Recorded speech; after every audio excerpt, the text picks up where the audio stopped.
تحفظ دین کا کاروان الحمد لله رب العالمين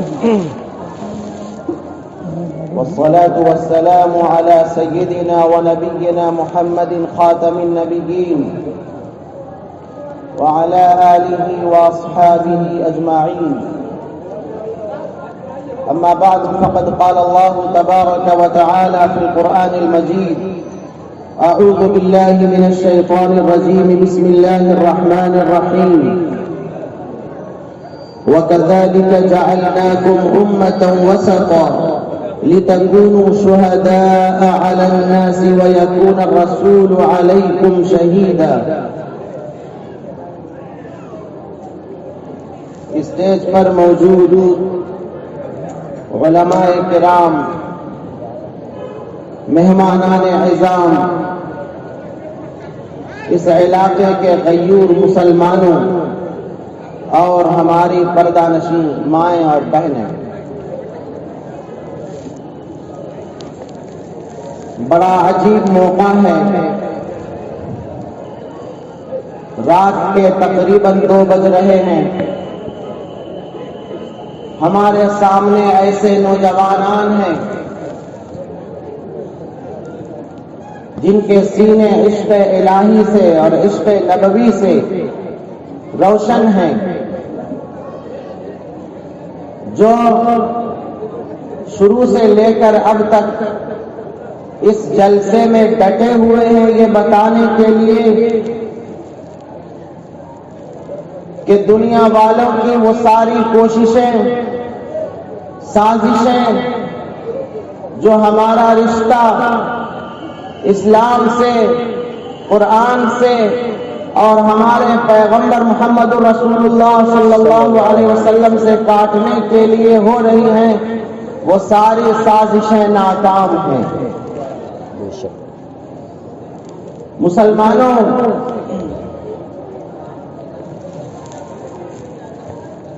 آج میری حاضری مرزا پور کے اس گاؤں میں کوئی رسمی حاضری نہیں ہے، کوئی خانہ پوری نہیں ہے. آئے چند لوگوں سے ملاقات کی، کھانا کھایا اور چلے گئے. ہم یہ بتانے آئے ہیں کہ دنیا میں آج کیسے حالات ہیں وہ آپ سب جانتے ہیں. آج سب سے بڑا حملہ اسلام اور مسلمانوں پر. لوگوں کو یہ معلوم ہو چکا ہے کہ اسلام ایک ایسا پاور ہے جو ناممکن کو ممکن بنا دیتا ہے. اسلام ایک ایسی قوت ہے جو کسی سینے میں اگر داخل ہو جائے تو اس سینے کو فولاد بنا دیتا ہے، اس انسان کو پہاڑ بنا دیتا ہے. وہ انسان دنیا کی بڑی سے بڑی طاقت کو چیلنج کرنے کا اہل ہو جاتا ہے. اس لیے ساری دنیا کی کوششیں آج اسی پر ہیں کہ کسی طرح سے مسلمانوں کا رشتہ ایمان سے کاٹ دیا جائے. مسلمانوں کے دلوں میں ایمان کی جو چنگاری روشن ہے اس چنگاری کو ختم کر دیا جائے. آج یہی کوششیں جاری ہیں. اس ماحول میں جب میں نے دیکھا کہ ہمارے عزیز اور اس علاقے کے لیے قابل فخر دارالعلوم دیوبند کا ایک ہونہار فاضل جناب مفتی محمد اسحاق صاحب قاسمی نے یہاں پر علم کا ایک پودا لگایا ہے اور وہ پودا اب پھل دینے لگا ہے، تو ہم جیسے لوگ جو مدرسے میں پڑھاتے ہیں ان کی خوشی کا کوئی ٹھکانہ نہیں رہتا. ہم مدرسے میں پڑھانے والے لوگ مدرسے میں کیوں زندگی گزارتے ہیں؟ ہم مدرسے میں پڑھانے والے لوگوں کا مقصد اپنے بینک بیلنس کو بڑھانا نہیں ہوتا، ہمارا مقصد بہت عالی شان مکان نہیں ہوتا، ہمارا مقصد بہت عمدہ ایئر کنڈیشن گاڑیاں اور کاریں ہمارا مقصد نہیں ہوتا۔ ہمارا جو مقصد ہوتا ہے وہ شاعر کے شعر میں یہی ہوتا ہے کہ کوئی بزم ہو کوئی انجمن، کوئی بزم ہو کوئی انجمن، یہ شعار اپنا قدیم ہے، جہاں روشنی کی کمی ملی وہیں ایک چراغ جلا دیا۔ ہمارا سرمایہ یہی ہمارے فضلاء ہوتے، یہی ہمارے پاس پڑھنے والے جو طلبہ ہوتے، وہی ہمارا پاسٹ پریزنٹ اینڈ فیوچر سب کچھ یہی ہوتے۔ اس لیے کہ ہم انہیں ایک طالب علم نہیں سمجھتے، ہم انہیں ایمان کی اور علم کی وہ روشنی دے کر کے معاشرے اور سماج میں بھیجتے ہیں جس روشنی کے سامنے ارتداد کی لہریں ختم ہو جاتی ہیں، جس روشنی کے سامنے بدعات و خرافات دم توڑ دیتی ہیں، جس روشنی کے سامنے اسلام دشمن طاقتوں کے حوصلے پست ہو جاتے ہیں۔ مجھے یاد آتا ہے 2013 اور 14 کا وہ دن جب مفتی اسحاق صاحب نے دارالعلوم وقف دیوبند کے شعبہ بحث و تحقیق میں داخلہ لیا۔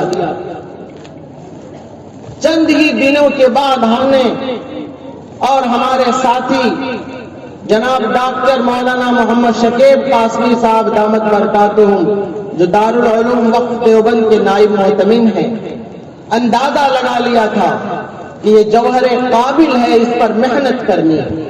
یہ بات انہیں نہیں معلوم ہے، وہ ہم اساتذہ جانتے ہیں کہ یہ جوہر قابل ہے، اس کو نگاہ میں رکھنا ہے، اس پر محنت کرنی ہے۔ انشاءاللہ یہ حوصلہ مند ہیں، یہ نیک ہیں، یہ مخلص ہیں، یہ جہاں جائیں گے کایا پلٹ دیں گے، یہ جس میدان میں قدم رکھیں گے اسے سر کر لیں گے، اور انشاءاللہ اللہ تعالیٰ اس سے بڑا کام لیں گے۔ جب یہ فارغ ہوئے اور بتایا کہ انہوں نے بہار میں رہنے کا فیصلہ کیا ہے تو ذاتی طور پر مجھے بے حد خوشی ہوئی، اس لیے کہ میں جانتا ہوں کہ بہار میں رہ کر کے کام کرنا کتنا مشکل ہے۔ آج بہار سے باہر جتنے بڑے ادارے ہیں، جتنی بڑی تنظیمیں ہیں، جتنے بڑے بڑے کالج اور یونیورسٹیوں کی دنیا میں بھی آپ دیکھیں گے، وہاں بہار کے ہونہار اسکالرس، علماء، فضلاء ان اداروں کو مستحکم اور مضبوط کیے ہوئے۔ ایسے وقت میں اپنے علاقے میں رہ کر کے کام کرنا یہ بہت چیلنج بھرا کام، بڑا مشکل کام تھا۔ ہمارے بڑوں نے، ڈاکٹر کلیم احمد عاجز صاحب نے، اس سے پہلے علامہ سید سلیمان ندوی نے، بعد میں ہمارے مفتی ظفیر الدین صاحب مفتاحی رحمت اللہ علیہ نے، ان سب لوگوں نے لکھا کہ بہار کی زمین شخصیت ساز ہے اور شخصیت سوز بھی ہے۔ یہاں شخصیتیں پیدا بھی ہوتی ہیں، لیکن اگر وہی شخصیت بہار میں رہے تو بہار کی سرزمین انہیں کھا جاتی ہے، نگل جاتی ہے۔ اس لیے کسی شاعر نے کبھی کہا تھا کہ عزت اسے ملی جو وطن سے نکل گئی۔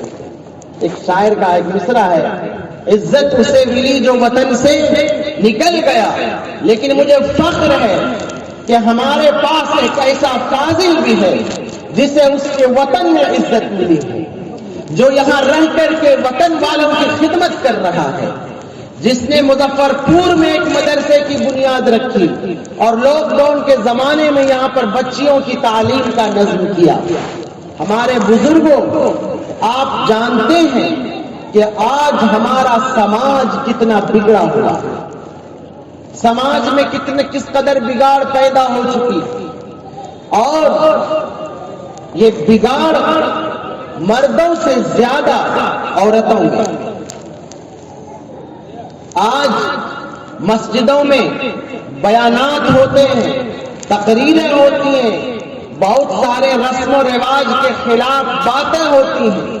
شادی میں جو رسم و رواج ہے، موت اور غم میں بھی جو رسم و رواج ہے، اور بہت سارے رسم و رواج کے خلاف مسجدوں میں جلسوں میں بیانات ہوتے ہیں. مرد حضرات چاہتے ہیں کہ اصلاح ہو جائے، رسم و رواج کا خاتمہ ہو جائے، لیکن گھر کی عورتیں ساتھ نہیں دیتی. گھر کی عورتوں کے ساتھ نہ دینے کی وجہ سے برائیاں ختم نہیں ہو پا رہی، رسم و رواج ختم نہیں ہو پا رہے.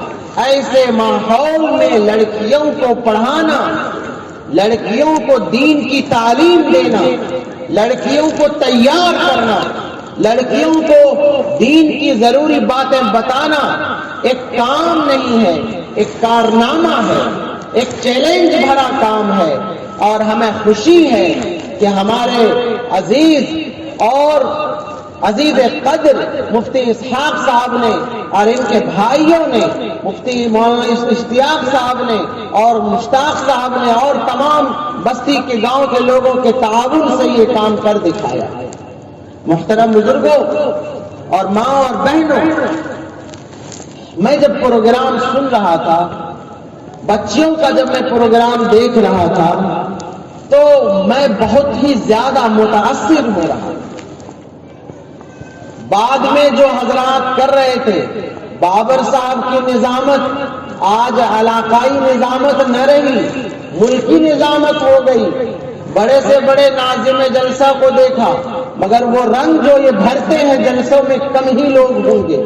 مدثر نیاز ایک بچہ ہے، آواز اور انداز دونوں نے مجھے بے حد متاثر کیا ہے. مذکر کمال صاحب کی آواز نہیں ہے، ایک جادو ہے جو دلوں کو فتح کرتی ہے، جو اثر کرتی. لیکن یہ حضرات جو بڑے ہیں، جو مجمع کو سنبھالنے کا انہیں تجربہ ہے، یہ ان لوگوں نے اگر بہت اچھا کلام پیش کیا تو اس میں زیادہ حیرت کی بات نہیں ہے، اس لیے کہ یہ منجھے منجھائے ہیں. حیرت تو ہوئی ان بچیوں پر. وہ بچیاں 4 سال کی 5 سال کی بچیاں پردے پر تقریر کر رہی ہیں، اسلام کی تاریخ پر تقریر کر رہی ہیں، مکالمہ پیش کر رہی ہیں. اور کتنے خوش، میں ایک بچی کو دیکھتا ہی جا رہا تھا، اس لیے کہ اس کے الفاظ بھی اور اس کی ادائیگی بھی اتنی اچھی تھی کہ میں نے بہت سارے لڑکیوں کے مدرسوں کے سالانہ پروگرام میں شرکت کی ہے. مجھے لگا کہ شاید میں نے ایسی تقریر پہلی بار سنی، اتنی کم عمر کی بچی ایسی شاندار تقریر کر رہی ہے. یہ ایک بچیوں کی صرف تعلیم نہیں ہے، یہ ایک سماج، ایک نئے سماج کو بنانے کی دستک ہے. بہت سا ہماری تاریخ میں ماؤں نے اور عورتوں نے ایسے بڑے بڑے کارنامے انجام دیے ہیں جن پر ہم فخر کر سکتے ہیں. ہماری مائیں اور بہنیں، اللہ تعالیٰ نے آپ کو بڑی صلاحیت دی ہے، بڑی خوبی دی ہے، آپ کو بہت لائق بنایا ہے. آپ کو آپ تھوڑا سا حوصلہ پیدا کیجیے، آپ ایمان کی روشنی کو اپنے دل میں بسائیے، آپ ایک نئے سماج کے بنانے میں مدد کیجیے. آج ہماری تاریخ میں عجیب و غریب واقعات پیش آئے. لکھا ہے، کتابوں میں لکھا ہے کہ حضرت امام بخاری، جن کی کتاب بخاری شریف کو قرآن کریم کے بعد سب سے زیادہ صحیح کتاب دنیا میں سمجھا گیا، بخاری شریف امام بخاری جب پیدا ہوئے تو چند سالوں مہینوں کے بعد ان کے والد کا انتقال ہو گیا. اس کے بعد اچانک سے ان کی بینائی ختم ہو گئی، وہ اندھے ہو گئے، انہیں کچھ بھی نظر نہیں آنے لگا. امام بخاری کی جو ماں تھی، بہت آرزوؤں کے بعد انہیں بیٹا نصیب ہوا تھا، وہ اندھا ہو گیا. آپ سمجھیے کہ اولاد کو اگر تھوڑی سی بھی کوئی تکلیف ہوتی ہے تو ماں کس قدر بے چین ہوتی ہے. یہاں تو بیٹا اندھا ہو گیا، دیکھنے والا بیٹا اندھا ہو گیا، ہمیشہ کے لیے کتنی پریشان ہوئی ہوں گی۔ امام بخاری کی ماں مصلی بچھائے رہتی تھی، اللہ کے سامنے گڑ گڑاتی رہتی تھی، روتی رہتی تھی، ہر دم روتی رہتی تھی کہ اے اللہ آپ قادر مطلق ہیں، آپ کے لیے میرے بچے کی بینائی کو لوٹانا مشکل نہیں ہے۔ روتی رہتی تھی، گڑ گڑاتی رہتی تھی۔ اچانک ایک دن دیکھا کہ ان کے بیٹے کی بینائی لوٹ آئی اور وہ دوبارہ سے دیکھنے لگے۔ وہ امام بخاری جب دیکھنے لگے، اس کے بعد امام بخاری نے محنت کی اور وہ کتاب لکھی جسے آج سب سے بڑی کتاب کہا جاتا ہے قرآن کریم کے بعد۔ بتائیے کہ اگر امام بخاری کی ماں نے اللہ کے سامنے گڑ گڑا کر کے دعا نہ کی ہوتی تو کیا امام بخاری کی روشنی واپس ہوتی اور کیا بخاری کتاب دنیا میں لکھی جاتی؟ نہیں لکھی جاتی۔ یہ صحرا امام بخاری کی والدہ کو جاتا ہے کہ ان کی دعاؤں کی وجہ سے ایسا ہوا۔ ہماری ماں اور بہنوں، آج بھی آپ کی دعاؤں میں اللہ نے وہ تاثیر رکھی ہے۔ آپ تو بڑی آسانی سے آپ کا بچہ ذرا سا کچھ گڑبڑی کرتا ہے تو آپ بد دعائیں دینے لگتے ہیں، آپ بد دعائیں دینے لگتے ہیں، کیا سے کیا کہنے لگتے ہیں، کبھی کوڑ پھٹ جائے تم کو، کبھی یہاں مرو، کبھی کچھ بھی کہہ دیتی ہیں۔ ہماری ماں اور بہنوں، بچے جو اللہ نے آپ کو دیے ہیں یہ بچے نعمت ہیں، یہ بچے آپ کے پاس امانت ہیں، آپ کو ہر حال میں دعا ہی کرنی ہے بچے کے لیے۔ ایک بڑے قاری ہیں، مکہ کے امام ہیں، شیخ سدیس، بڑے مشہور ہیں۔ وہ اپنا واقعہ بتاتے ہیں کہ ریاض میں سعودی عرب کا ایک شہر ریاض ہے، ریاض میں ایک بچہ اپنی ماں کو پریشان کر رہا تھا، ماں کو پریشان کر کے بھاگ رہا تھا، اس کی ماں اس کے پیچھے پیچھے دوڑ رہی تھی، شاید مارنے کے لیے دوڑ رہی تھی، لیکن وہ بچہ ماں کی پکڑ میں نہیں آ رہا تھا۔ تو ماں نے غصے میں کہا جا، اللہ تعالیٰ تجھ کو حرم کا امام بنائے، جا اللہ تعالیٰ تجھ کو حرم کا امام بنائے۔ شیخ سدیس یہ کہتے ہوئے رونے لگتے ہیں کہ وہ بچہ میں ہوں، وہ بچہ میں ہوں، غصے میں میری ماں نے کہا تھا جا اللہ تجھے حرم کا امام بنائے اور میں حرم کا امام بن گیا۔ ہماری مائیں ہوتی تو بد دعا دیتی۔ میں نے اپنی آنکھوں سے دیکھا حرم شریف کے باہر کہ دو گاڑیاں ٹکرا گئی، دونوں کے ڈرائیور حبشی تھے، کالے جو ہوتے ہیں حبشی تھے، اور جب ٹکر ہو گئی تو میں کھڑے ہو کر دیکھنے لگا، چونکہ عربی لکھنے اور پڑھنے کا میرا کام ہے۔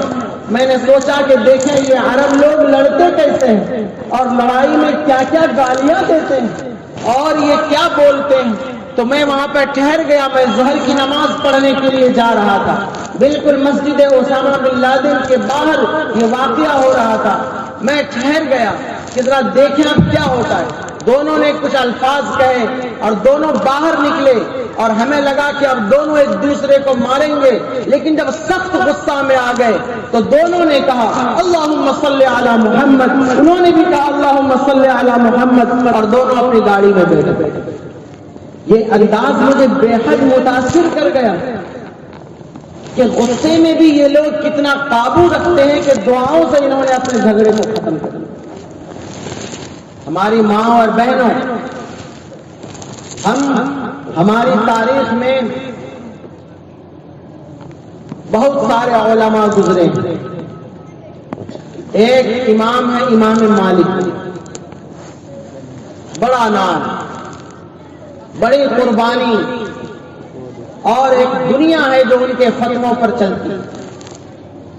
امام مالک رحمت اللہ علیہ کے شاگردوں نے ان کا تذکرہ کرتے ہوئے لکھا ہے کہ امام مالک کو بچپن میں نعت پڑھنے کا شوق اور غزل پڑھنے کا شوق، نعت اور غزل پڑھنے کا شوق۔ تو پتہ نہیں اس زمانے میں نعت پڑھنے کے لیے یا غزل پڑھنے کے لیے کیا شکل ہوتی ہوگی. تو ایک دن ان کی ماں نے کہا کہ مالک تم گانا بجانا مت کر، اس لیے کہ لوگ اسی کا گانا یا بجانا یا نعت پڑھنا یا غزل پڑھنا پسند کرتے ہیں جو خوبصورت ہے. تم خوبصورت نہیں، لہذا تم جاؤ ربیعۃ الرائے کی مجلس میں جاؤ. ربیعۃ الرائے بہت بڑے محدث تھے، مسجد نبوی میں پڑھاتے تھے. کہا تم ربیعۃ الرائے کی مجلس میں جاؤ اور ان سے فقہ کی تعلیم حاصل کرو.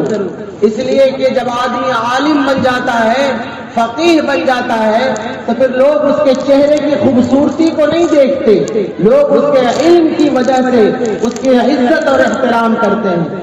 امام مالک اسی دن سے ربیعۃ الرائے کی مجلس میں گئے اور وہاں جا کر کے علم حدیث اور علم فقہ سیکھا اور اس کے بعد امام بنے.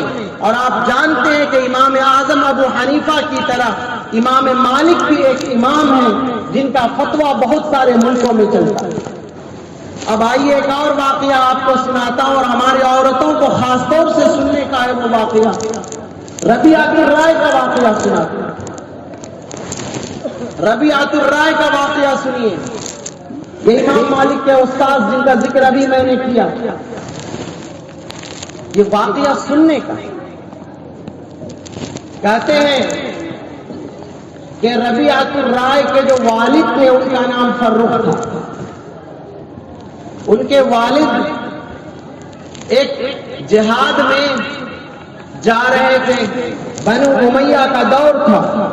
وہ خراسان کی طرف جو ظاہر مدینے سے بہت دور ہے، ایران کا علاقہ، بہت دور دراز کے علاقے میں جہاد کی ایک مہم پر نکلے. جاتے وقت انہوں نے اپنی بیوی کو 30,000 سونے کے سکے دیے. 30,000 سونے کے سکے دیے اور کہا کہ لو یہ پیسے میں تمہیں دے کر جا رہا ہوں، پتہ نہیں جنگ میں جا رہا ہوں واپس آؤں گا کہ نہیں آؤں گا، اور آؤں گا بھی تو کب آؤں گا، یہ پیسے تمہارے کام آئیں گے. جب وہ چلے گئے تو جانے کے اگلے ہی دن ان کی بیوی کو پتا چلا کہ وہ امید سے ہیں، ان کے پیٹ میں بچہ ہے، لیکن ان کے شوہر جا چکے تھے، وہ بتا نہیں سکی ان کو. ربیعۃ الرائے کے والد فرخ، وہ فرخ 27 سال کے بعد واپس آئے. 27 سال گزر گئے. 27 سال کے بعد واپس آئے اور دروازہ کھٹکھٹایا تو دیکھا کہ ایک نوجوان گھر سے باہر نکلا. اس شخص کو بڑا غصہ آیا، باہر سے آنے والے فرخ کو بڑا غصہ آیا. کہا کہ ارے نوجوان، تم میرے گھر میں کیا کر رہا؟ یہ تو میرا گھر ہے، تو اجنبی انسان ہے، تو کیسے میرے گھر میں داخل ہوا؟ اور اس نوجوان نے کہا، اس پر دھیان دو بھائی، آواز وغیرہ کٹے گی تو کیسے کام چلے.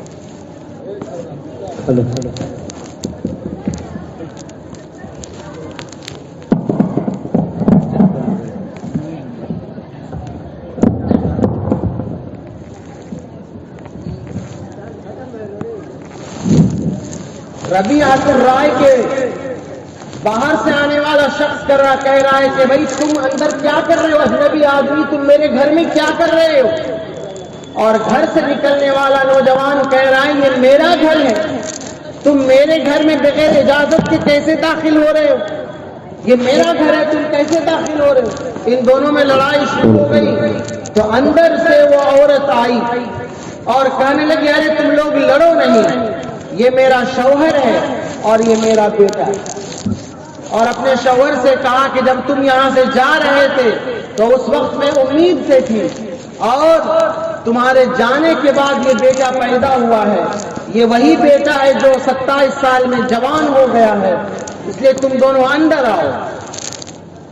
اس کے بعد فرخ نے اپنی بیوی سے کہا کہ میں نے جاتے وقت تم کو 30,000 سونے کے سکے دیے تھے، تم نے اس سکے کا کیا کیا؟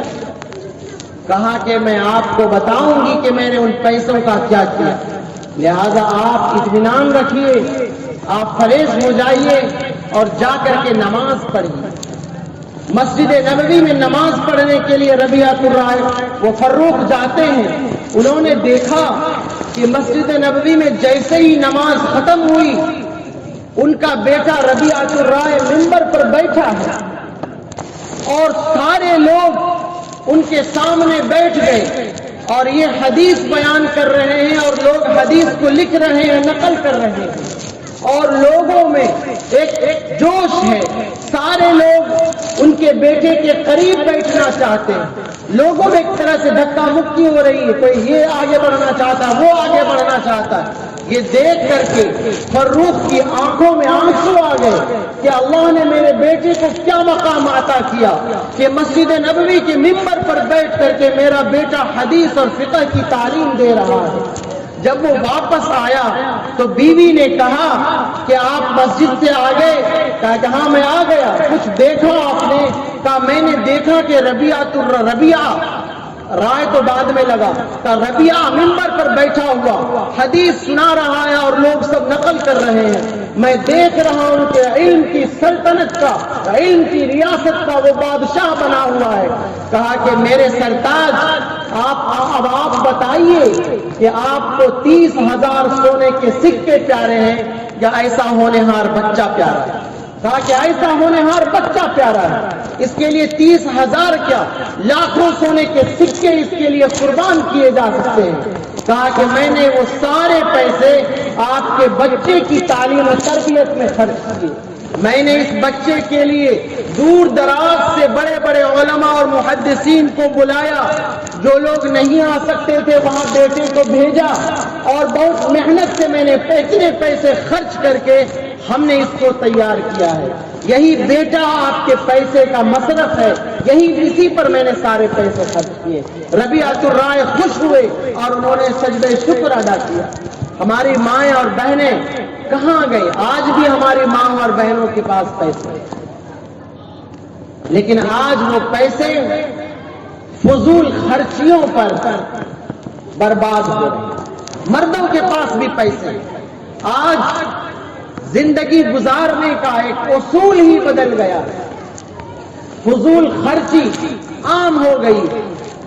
کپڑوں پر کپڑے, چپلوں پر چپلیں, اور گھروں میں بھی جتنا زیادہ خرچ کر سکتے ہیں لوگ کرنے میں لگے ہوئے.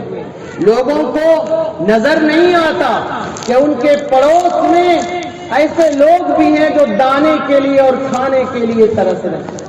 انہیں نظر نہیں آتا کہ گاؤں میں ایسے بچے بھی ہیں کہ جن کے پاس پیسے نہ ہونے کی وجہ سے جن کی تعلیم ختم ہو گئی ہے.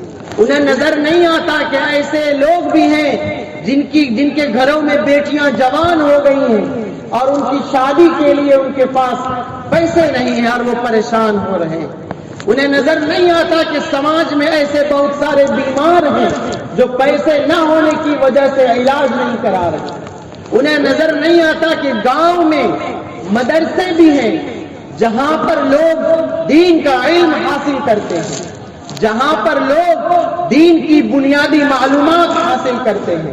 اور یہ مدرسے ایسے قلعے ہیں جو بچوں میں ایسی علم کی اور تربیت کی وہ بیج بوتے ہیں کہ دنیا کی کوئی طاقت انہیں اسلام سے نہیں پھیر سکتی.